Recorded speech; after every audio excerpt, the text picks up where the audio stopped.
is I'll say if the dollar status is equal to dollar null. There is something called as a null value in PowerShell. What do I mean by this is very simple. This is now a predefined value. I did not declare this anywhere. The dollar null is something that I not declared anywhere. There are some predefined values in PowerShell. Null is a predefined value. Null returns no value. It's an empty value out here. So now I'm telling if the status is equal to null. When can the status be equal to null? When do you think that the status can be equal to null out here? If the name doesn't exist on the portal. If the name doesn't exist on the portal, this command will not return anything to you. And if the command doesn't return anything to you, dollar status will become what? Null. So if I'm saying if dollar status is equal to null, I'll say write host. I'll say rg with the name $rg name does not exist on the Azure portal. Say write host, attempting to create a new one. And I'll say new hyphen az resource group space name. I'll say dollar $rg name, whatever you pass, space location, dollar location out here. Else. If and else are a complementary statements to each other. Else should always and always be followed by if only. The script can only go into else only when the if condition is not satisfied. When will the if condition not be satisfied? If this dollar status is not equal to null, only then it will go into else. When can dollar status be not equal to null? When there is an actual resource group, meaning when there is this command returning you an actual value. And when will this command return a value? If there is a resource group in the portal. If there is a resource group in the portal, it will not return a null. Now I'm telling else don't create. So I'll just go ahead and I'll say write host $rg name already exists. Skipping the creation.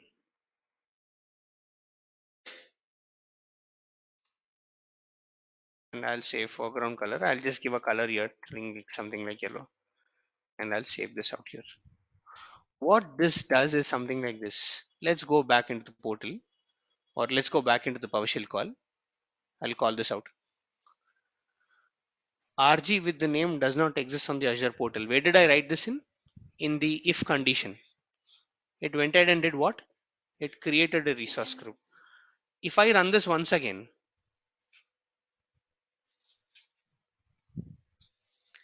already exists, skipping the creation. Where did it go in?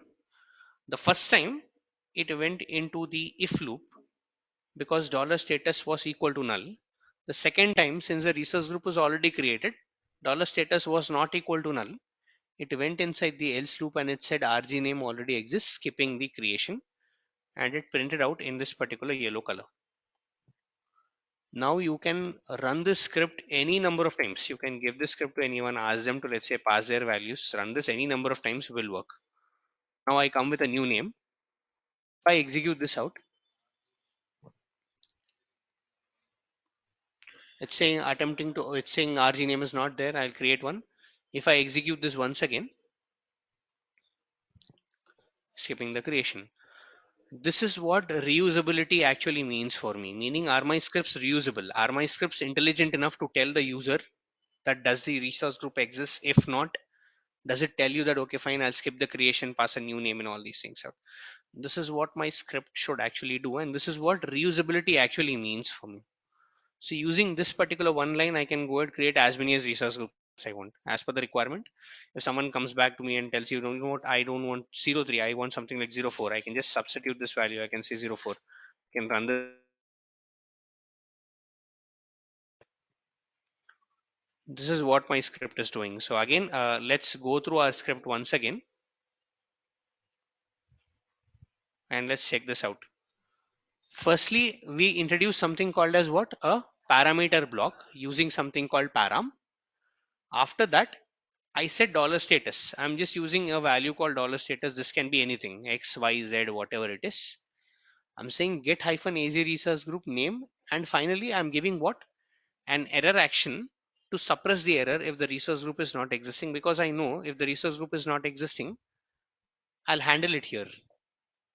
So now I'm telling if dollar status is equal to null, and dollar status can only be equal to null if the get hyphen AZ resource group command doesn't return that particular resource group value. And this can only happen when the resource group is not there on your Azure portal.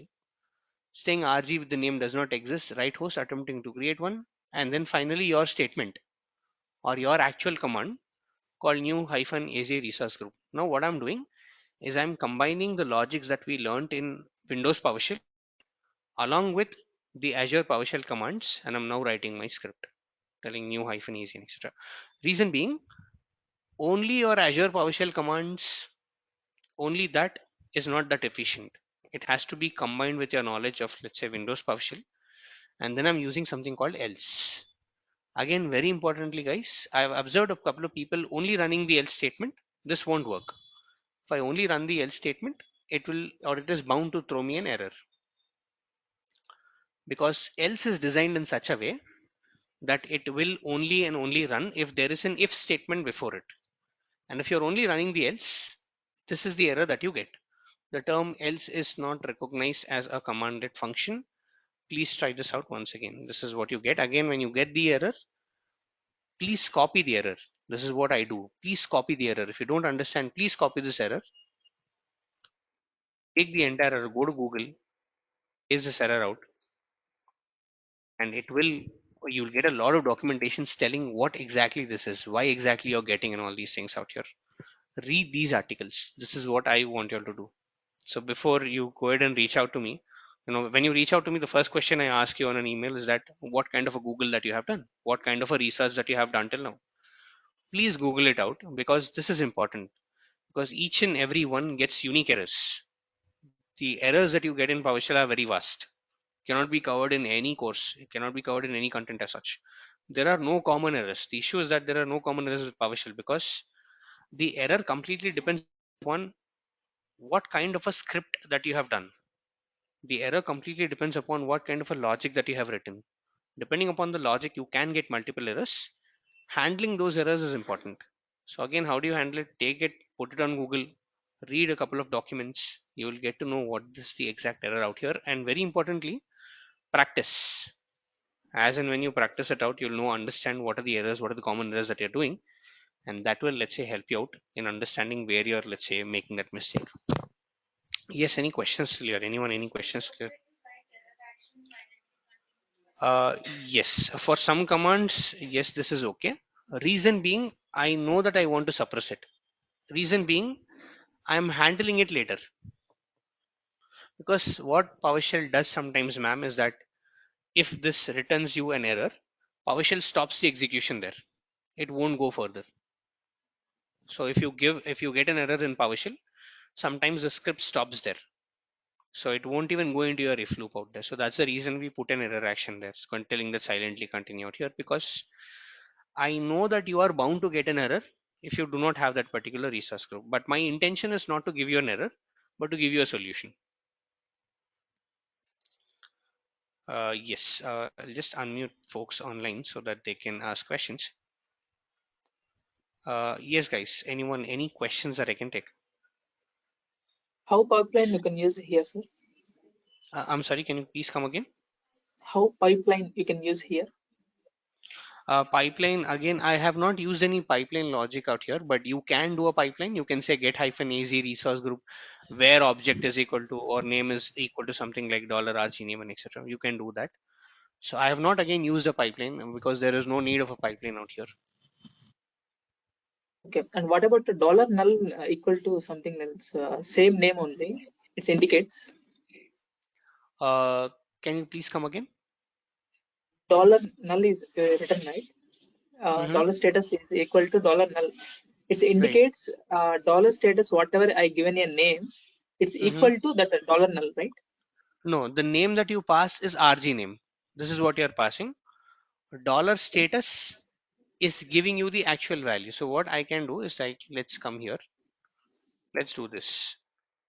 Let's say dollar status is equal to get hyphen AZ resource group name. So this is what I did. Okay. Hyphen name. Let's say I pass a name called test ps07 or something like that, which doesn't exist on my Azure portal. Hyphen location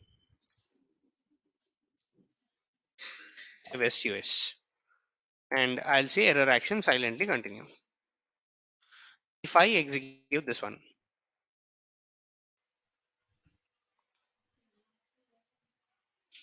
it simply did not give me any error. At the same time, I do not have that particular resource group on the Azure portal. I passed the name called test ps07 that is not existing on the Azure portal. So what is happening right now? Yes, what is happening right now is that if you look at the value that is stored in status, it's a null value. Even if I do a dollar null, it's not giving me anything. So what am I doing in my script is that I'm equating status is equal to null, and this can only happen when you do not have a resource group on the Azure portal. Let's say for argument's sake, you have a resource group on the Azure portal. Let's say that resource group is called test-04. And if I execute this out, and if I look into the value what is stored in dollar status, status has the details of that particular resource group. So status is not equal to null. So this is what I'm using in my logic, Okay. Okay. telling that I'm equating the status is equal to null, and I'm saying that the status is only equal to null when the resource group is not there in your portal, and then I'm going ahead and writing this entire logic, and then I'm saying else, and it can only go into else when status is not equal to null. So you're Hi, Kiran. using Yes. ISC. No need to use administrator. Yeah, you can do ISC. You don't need to use administrator. I'm not using an administrator today. Again, as I said, administrator comes into picture when you want to install something, when you want to change something, when you want to change a property in your computer and etc. That's when administrator comes into picture. After that, no need. No need. Hi, Kiran. Go ahead, please. We gave dollar RG name in params, right? Correct, correct. It will only apply for params.ps1 or whole PowerShell. Again, params.ps1 is the name of the file. Yes. So whatever are this commands inside the params.ps1, everything will, let's say, take this particular value called $rg name.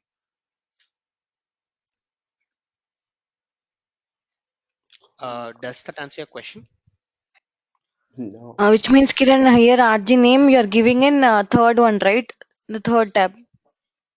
Uh, the tab, You're yes, this one, declaring some yes. value in the third tab. Correct, correct, Okay. Here third tab you gave test 4, which means params will take test 4 as an value for RG name. correct. For RG name, Okay. exactly. And it will take, Got let's it. say, West US as the value for the location. So what it will do at a runtime is that it will say, okay, fine, RG name is equal to test04. It will assign the values internally. And it will say, okay, fine, you have also passed location as West US. So while running, it will say, okay, fine, internally it will go ahead and let's say equate all these values and then pass all these values to, let's say, wherever they're being consumed. This is what happens internally. Does that answer your question? Yes, yes. Yes, any more questions here, guys? Any more questions for this one? I'm sorry. Uh, if you want to do multiple, yes, you can do multiple as well. But when you want to do multiple, you will have to tell explicitly what is the data type of that particular parameter. How to do that is by using something called as a type casting. I'll talk about that.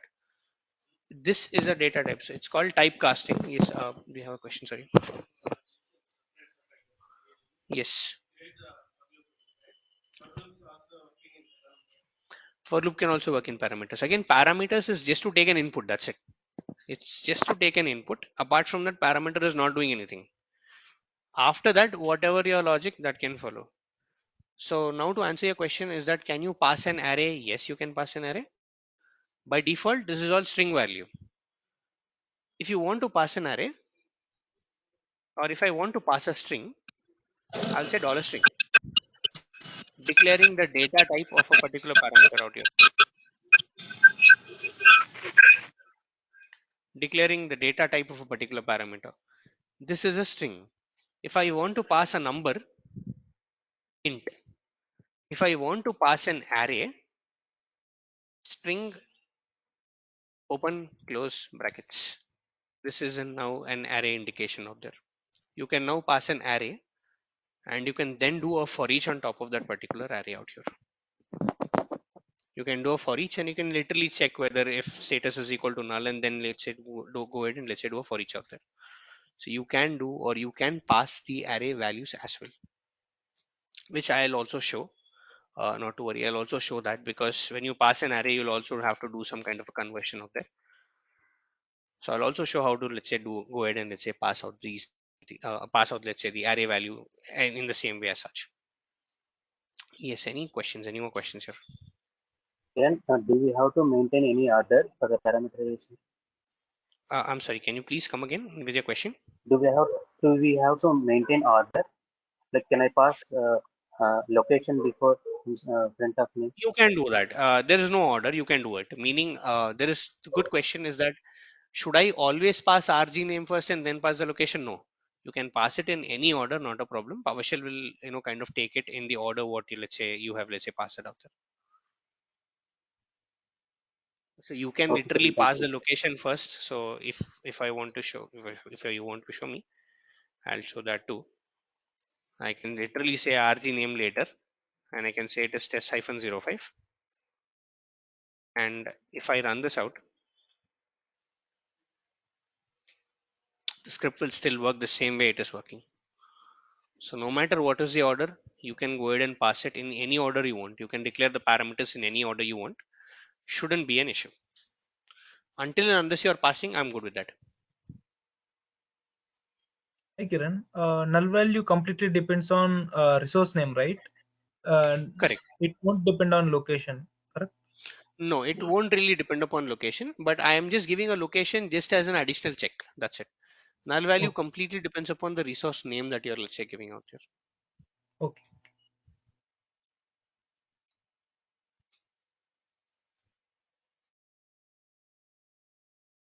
Now, this was the basics of PowerShell. Till now, we are doing, let's say, something like the basics of it. Now, the question here becomes, yes, you created a resource group, great. Can you create a resource group and also a storage account within it using PowerShell script? If yes, can you create a resource group, a storage account within it, and also a container? If yes, can you create a resource group, storage account, container, and also upload a file inside that? That is what I'm, let's say, going into. And what I want you all to just read today is, how do you create a storage account using a PowerShell script? How do you create a storage account? If you are able to do it, also say, how do you create one container inside it?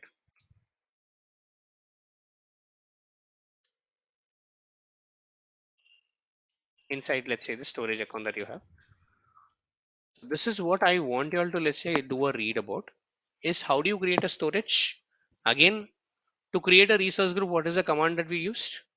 New New, hyphen new az iPhone. let's say resource group. If you want to create a storage account, it's new hyphen az storage account. So if you go there, all you have to do is just go into Google, just say new hyphen az storage account. The first link is usually the documentation on how to create it. This will tell you examples also on how to go ahead and create a storage account.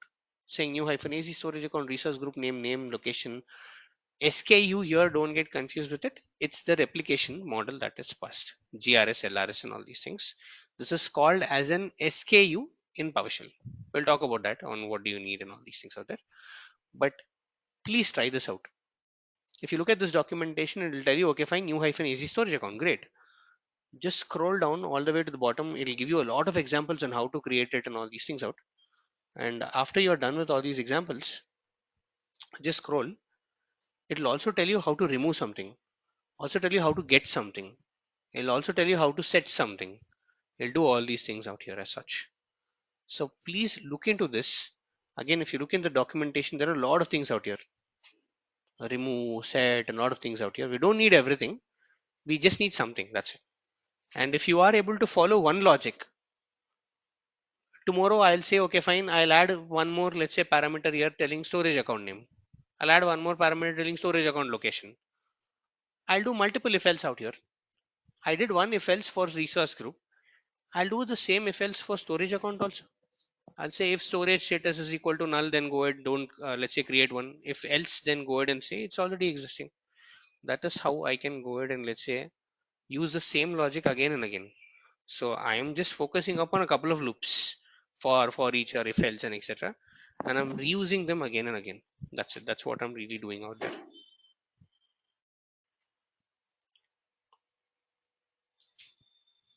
Yes. Any more questions here that I can take? Anyone? Any more questions here? But how you can share a PowerShell script to through Gmail? Is it possible? Yeah, it is possible. Just go ahead, attach this PowerShell script if you are, let's say, looking into a Gmail account. I did that one. I got some errors. Like I can't. Shouldn't be. Let's see this. If I just do a compose,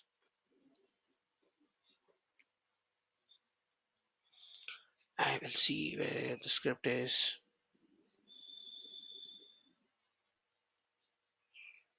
Okay, block security for reasons and all these things. Okay, Yeah. fine. What you do is, like, if you're sharing this one out, convert it into a txt file. Just put it into a txt file or just attach your PowerShell script directly, not a problem. Normally Outlook doesn't, let's say, give this particular error. Gmail does that. So just Okay. open this out, save this out as, let's say, a text file, and then share it out.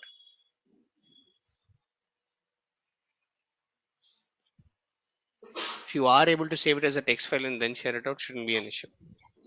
Okay. Okay. Yes, any more questions, guys?